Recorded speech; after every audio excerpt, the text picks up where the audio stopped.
ইহুদি আর একজন মুসলমান নামধারী উমর ফারুকের নিকটে গিয়েছেন, আপনারা শুনে হবেন। যাওয়ার পরে বলছেন, উমর ফারুক, আপনার দরবারে একটা ফয়সালার জন্য এসেছি। ইহুদি বলছেন, ইয়া হযরত উমর ফারুক, এটা হচ্ছে দ্বিতীয় দফা। প্রথম দফা নবীর কাছে গিয়েছিলাম, নবী আলাইহিস সালাম আমি ইহুদির পক্ষে রায় দিয়েছে, এই নামধারী মুসলমান মানতে রাজি নাই, তারপর আপনার কাছে এসেছে। হযরত উমর ফারুক বলছেন, ফয়সালা তো দিব, একটু দাঁড়াও। ঘরের ভিতরে গিয়ে উলঙ্গ তলোয়ার নিয়ে এসে ওই নামধারী মুসলমানের গর্দানটা ধর থেকে আলাদা করে দিলেন। কেন আলাদা করলেন? নবীর ফয়সালা হওয়ার পর আবার উমর ফারুকের কাছে এসেছেন রিভিউ করাইতে, যে কোন রকম উমর ফারুক যদি আমার দিকে ফয়সালা দিয়ে দেয়, তা হযরত উমর ফারুকের কি মাজাল যে নবীর বিপক্ষে ফতোয়া দিবেন। নবীর যেটা ফয়সালা প্রত্যেক সাহাবীর ফয়সালা। সুবহানাল্লাহ বলতে হযরত উমর ফারুক গর্দান মেরে দিলেন। চতুর্দিকে কোহরাম মেচে গেল। উমর ফারুক মুসলমানকে হত্যা করেছেন। লম্বা লম্বা দাড়ি, মাথায় টুপি পাগড়ি, জিদ্দতে যেত, নবীর পিছে নামাজ পড়তো। হযরত উমর ফারুককে ডাকা হলো, বলছেন আমি কোন মুসলমানকে মারিনি। যেই ব্যক্তি নবীর ফয়সালা মানে না, আমি উমর ফারুক তাকে মুসলমান মনে করে নয়, নবী মুস্তাফার গাদ্দার মনে করে মেরেছি। জোরে বলেন সুবহানাল্লাহ। আর যে নবীর ফয়সালা মানে না, তাকে দুনিয়াতে বেঁচে থাকার অধিকার আল্লাহ দেয়নি। কি আকীদা ছিলেন উমর ফারুকের বাবা। এখন আমাদের কিছু ছেলে পিলের সামনে হাদিস পেশ করে দেয়। একজন ছেলে সুন্নি ছিল, দক্ষিণ 24 পরগনার। এখন আলহামদুলিল্লাহ সুন্নি আছেন। তো প্রথম সুন্নি ছিল, তারপরে ওয়াহাবি হয়েছে। ওকে বুখারী শরীফের দুটা হাদিস দিয়েছেন। হযরতে আব্দুল্লাহ ইবনে উমর রাদিয়াল্লাহু তাআলা আনহু বলছেন, বুখারীর হাদিস, নবী পাক সাল্লাল্লাহু আলাইহি সাল্লাম যখন রুকুতে যেতেন হাত উত্তোলন করতেন, রাফায়া দেন। রুকু থেকে উঠতেন, রাফায়া দেন করতেন। আর ওই বুখারী তার একটি হাদিস, হযরতে আব্দুল্লাহ ইবনে উমরও যখন রুকুতে যেতেন রাফায়া দেন করতেন, রুকু থেকে মাথা তুলতেন তখন রাফায়া দেন করতেন। এই দুটো হাদিস বুখারী শরীফের তাকে দিয়েছে। আর ওই ব্যক্তি সুন্নি জামাত ছেড়ে ওয়াহাবি হয়ে গেছে। কিন্তু ওই ওয়াহাবির তলায় গলায় নিচে পেটের মধ্যে বাথরুমের রাস্তায় কি আছে তো জানে না, না কি বলেন? ডাক্তার সব জানে, তো আমরা হচ্ছে ডাক্তার, এদের কোন জায়গায় কোন মানুষ লুকিয়ে আছে প্রত্যেকটা খবর আমাদের কাছে আলহামদুলিল্লাহ। এই ব্যক্তি হাত ঝাড়তে আরম্ভ করেছেন, ওয়াহাবি মতে চলতে লেগেছেন। এই ব্যক্তি, আমি যখন জালসাতে গেলাম, তার বাপ কিন্তু কঠোর সুন্নি। মেদিনীপুরের দিকে একটা কোন দরবার শরীফ আছে, সেখানকার মুরিদ। জবরদস্তি তার চাচাকে নিয়ে ধরে আমার কাছে নিয়ে এসছে। নিয়ে আসার পরে বলছেন যে হুজুর, আমার ছেলে আগে সুন্নি ছিল, এ কি জন্য ওয়াহাবি হলো, একে জিজ্ঞাসা করেন। তো আমি তাকে জিজ্ঞাসা করলাম যে কি ব্যাপার, কি শুনছি? ঠিকই বলছে, হ্যাঁ হুজুর। কি জন্য হয়েছে? বলছে ওয়াহাবিরা সহিহ হাদিস আমল করে, আপনারা জয়ীফ হাদিস আমল করেন। সহিহ হাদিস কোনটা, আমরা জয়ীফ হাদিস কোনটা আমল করি? বলছে সহিহ হাদিস বুখারীতে আছে, রাফায়া দেন নবী করেছেন, সাহাবা করেছেন। আর আপনারা রাফায়া দেন করেন না, এটা জাল হাদিস, কোনো হাদিসে নাই। তো যারা হাদিস মানে তাদের দল আমি গিয়েছি, আপনারা হাদিস মানেন না, এটা মনে করে গিয়েছি। তো আমি তাকে কয়েকটি হাদিস বের করলাম। বাংলাদেশের একজন বিখ্যাত আলিমে দ্বীন, বিশুদ্ধ লেখক ভাই মুফতি শহীদুল্লাহ বাহাদুর, অসংখ্য কিতাবের লেখক। ওয়াহাবিরা নিজের কিতাবের মধ্যে অসংখ্য হাদিসকে জাল জাল হাদিস বলেছে। আর মুফতি শহীদুল্লাহ বাহাদুর একটি কিতাব লিখেছেন, প্রমাণিত হাদিসকে জাল বানানোর স্বরূপ উন্মোচন। এই কিতাব লিখে ওয়াহাবিরা যেগুলো হাদিসকে জাল প্রমাণ করেছিল, সে প্রমাণ করেছেন হাদিসের নীতিমালা অনুযায়ী যে এগুলো সব নবী মুস্তাফার হাদিস। সুবহানাল্লাহ বলে। যেমন আদমের ওসিলা দিয়ে দোয়া করা, নবীর নাম চুমুন দেওয়া, একটা বুড়ি নবীর পায়ের তলায় কাটা বিছাতো, 8 জন সাহাবা হাদিসটা বর্ণনা করেছেন, 8 জন। আর এই একটা বাংলাদেশে মৌলবি ছিল খন্দকার জাহাঙ্গীর, আপনারা অনেক দেখে হবেন, এ অ্যাক্সিডেন্ট হয়ে মরেছে।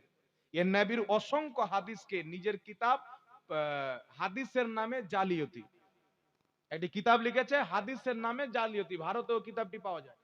নবী পাকের অসংখ্য বিশুদ্ধ হাদিসকে সেই কিতাবের মধ্যে সে জাল লিখেছে, যে কোনো হাদিসই নয়। তার জন্য আল্লাহ পাক তার শাস্তি দুনিয়াতে দিয়েছে, ব্যাটার লাশ পর্যন্ত ক্যাচড়ার মতন হয়ে যাবে, চাক্কাতে পিষে দিয়েছে। বুঝতে পারছেন? নবীর বেয়াদবি করলে মত ভালো হবে না। আগাছা মত মরেছে, জাহান্নাম কানপারাম চলে গেছে, মরে মাটির সাথে মিশে পোকামাকড় খেয়ে শেষ করে দিয়েছে। এখন ইউটিউবার এই কথাটা ছাড়বে, আর এর কিছু কলমা পড়নেওয়ালা মুসলমান আসবে, জাহাঙ্গীর মৌলভী অমুক, জাহাঙ্গীর মৌলভী ধুমুক, কিছু জানে না, অমুক ধুমুক 12-17, মানে আমার নবীর ব্যাপারে বললো তো এরা বলছে সুবহানাল্লাহ, আর ইয়ার ব্যাপারে আমি বলছি তখন আমি খারাপ। মানে এরা তো নবীর কলমা পড়েনি, এরা কলমা পড়েছে এদের গুদর মুন্সি মৌলভীর। কথা বলছেন? একজন 500 টাকা দান দিয়েছেন, আল্লাহ পাক কবুল করুক। এই দেখেন, আপনি দিলেন নাকি? একজন 100 টাকা দিয়েছেন, আরো দুইজন 100 টাকা করে দান দিয়েছেন। মহান রব্বুল আলামিন কবুল করুক, সকলে পড়ুন আল্লাহুম্মা আমিন। আর জোরে বলেন না আমিন। দেখেন বিরাদর ইসলাম, বাংলাদেশের একজন মৌলবী, নামটা তো ভালো করে বলতে চাই না, কাজ্জাব বিন ইহুদি, নাম শুনেছেন? অনেক কেউ বলবে হুজুর এত সুন্দর ওয়ার নাম, তো আপনি নামটা বিগড়ে কেন লিখছেন? আবু জেহেলের নাম ছিল আবুল হেকাম, জ্ঞানীদের পিতা। নবীর বেয়াদবি করার কারণে নাম পড়ে গেল আবু জেহেল, মূর্খদের পিতা। তো যেই ব্যক্তি নবীর গুস্তাখি করবে ওর নামকে পরিবর্তন করে দেওয়া, এটা হাদিসের সুন্নাত তরিকা। সুবহানাল্লাহ বলেন। এই লোকটা বলেছে কি, নবী পাক সাল্লাল্লাহু আলাইহি ওয়াসাল্লামের জিজ্ঞাসা করলেন একটা পূর্চা দিয়ে, হুজুর নবী নূরের তৈরি না মাটির তৈরি? তো তোর যদি আকীদা থাকে নূর নয় মাটি, তো তুমি বলে দে না মাটির তৈরি। তো এ বলছে মাটির তৈরি ছিল, মুখ দিয়ে দুর্গন্ধ বের হচ্ছিল। জিবরিল এসে বলছে মুহাম্মদ তোমার মুখ দিয়ে দুর্গন্ধ বের হচ্ছে, মুখটা পরিষ্কার করো। এই বলেন লাগবে কি লাগবে না কথাটা? এটা আমার নবীর শানে বাক্য ব্যবহার করা ছিল? একটু জোরে বলেন ছিল? তিরমিজির হাদিস, সাহাবা বলছেন নবী যখন কথা বলতেন, নবীর মুখ দিয়ে নূরের টুকরা বেরিয়ে বেরিয়ে জমিনে আলোর মতো পড়তো। এই লোকটা বলছে কিয়ামতের ময়দানে নবী নিজের স্ত্রী ফাতেমাকে বলছেন, নিজের স্ত্রী নাউজুবিল্লাহ, নিজের স্ত্রী আয়েশাকে বলছেন, আয়েশা আমি কিয়ামতের ময়দানে তুমি যে আমার স্ত্রী আমি এটাই চিনতে পারবো না। এই লোকটা বলছেন নবী কিয়ামতে ফেল ফেল করে তাকিয়ে থাকবে, আমার নেকির পাল্লা ভারী ইচ্ছে না গুনার পাল্লা ভারী ইচ্ছে। এই হারামখোর লোকটা বলছে নবী কবরে মরা মানুষ পড়ে আছে। তাহলে বলেন, এইভাবে আমার নবীকে গালিগালাজ করলো, এর কলমা পড়নেওয়ালা হারামখোর মুসলমান বলছে সুবহানাল্লাহ মাশাআল্লাহ। আর আমার নবীর অপমান করার কারণে আমি যদি পর্তবাদ করি তো আমাকে বলছে দেখে নেবো, ধরে নেবো, বম মেরে দেবো, গুলি মেরে দেবো। বলেন এরা নবীর কলমা পড়নেওয়ালা মুসলমান না এদের মৌলবীর কলমা পাঠ করেছে? আপনারা বলেন। শুনেন, যেই ব্যক্তি নবী পাকের কলমা পাঠ করেছেন, নবীর বিপক্ষে মৌলবী বলুক, পণ্ডিত বলুক, পুরোহিত বলুক, যে কোনো ব্যক্তি আমার মুস্তাফার বিপক্ষে কথা বলবে, কোন জাতির লোক দেখা যাবে না, তার প্রতিবাদ করতে হবে। জোরে বলেন সুবহানাল্লাহ। ইমাম মালিক রাহমাতুল্লাহের নিকটে একজন গিয়ে বলছেন, হুজুর এমন একটা জামানা চলে আসলো মুসলমানের সামনে কেউ নবীর তাওহীন করছে, অপমান করছে, মুসলমান ওই সময় কি করবে? হযরত ইমাম মালিক বলছেন যে নবীর অপমান করবে তাকে হত্যা করা মুসলমানদের জন্য ফরজ। বলছে যদি হত্যা না করতে পারে, ইমাম মালিক বলছেন সে নিজে মরে যাবে। কোন মুসলমানের সামনে যদি নবীর অপমান হয়, যেই ব্যক্তি নবীর অপমান করবে তাকে হত্যা করা জরুরি। এটা ইসলামের কানুন। ভারতে আমরা এটা নেই, ভারতের সংবিধান মানি, আমরা আইনি ব্যবস্থা নেব, ইসলামের কানুন বলছে আমি তাকে হত্যা করতে হবে। ইমাম মালিককে বলছেন হুজুর যদি হত্যা করতে না পারে, যেই মুসলমানের সামনে অপমান হবে, হত্যা করতে পারবে না, বদলা নিতে পারবে না, ও মুসলমান নিজে মরে যাক, তার বেঁচে থাকার কোনো দরকার নাই। চিন্তা করেন। আর যেই মৌলবী আল্লাহর হাবিবের অপমান করেছে, কিছু হারামখোর মুসলমান দেখতে পাওয়া যায় এদের পিছন পিছন দৌড়ছে। ও যে গস পাক যে জান্নাতে যাবে কিনা এটা বলা যাবে না। আর দিলবার সাইদি এ যখন মরেছে তো বলছে জান্নাত ওর মুখে আমরা কোরআন শুনবো। ওর বাপতাই জান্নাতে যাবে, কিন্তু গস পাক যে জান্নাতে যাবে এর কোনো গ্যারান্টি নাই। এই জন্য বলছি বাবা, এরা মুসলমান নয়। এরা না নবীর কলমা পড়েছেন, না আউলিয়ায়ে কেরাম সালাফদের দিনকে নিয়েছেন। বর্তমান পরিচালিত ইহুদি ধর্ম, ওয়াহাবি মতবাদ, লা মাযহাবি আহলে হাদিস যে মতবাদ বলে, এই মতবাদ ইহুদি খ্রিস্টানদের চালু করা। এদের মৌলবীদের যত এরা সম্মান করে, আমার আপনার নবীর ততটা সম্মান করে না। করে? আমি কি মিথ্যা বলছি? আপনি তার সামনে গিয়ে বলিয়েন তোমাদের ডক্টর জাকির নায়েকের মুখ দিয়ে তো গন্ধ বের হয়, যদি আপনি ওরকম জায়গাতে থাকেন আপনার গায়ের চামড়া তুলে নিবে। কিন্তু ওকে গিয়ে যদি বলেন তো আমাদের নবী মাটির তৈরি ছিল, আমাদের নবীর মুখ দিয়ে তো দুর্গন্ধ বের হতো, আপনাকে ডেকে স্পেশাল চা খাওয়াবে, স্পেশাল চা খাওয়াবে। এই হারামখোর মুসলমান মুনাফিক জুলখায়সরার সন্তানেরা। এই জন্য নিজেকে বাঁচতে হবে। নিজের জাতকে বাঁচাতে হবে, সমাজকে বাঁচাতে হবে, আল আওলাদকে এদের চুঙ্গল থেকে বাঁচাতে হবে।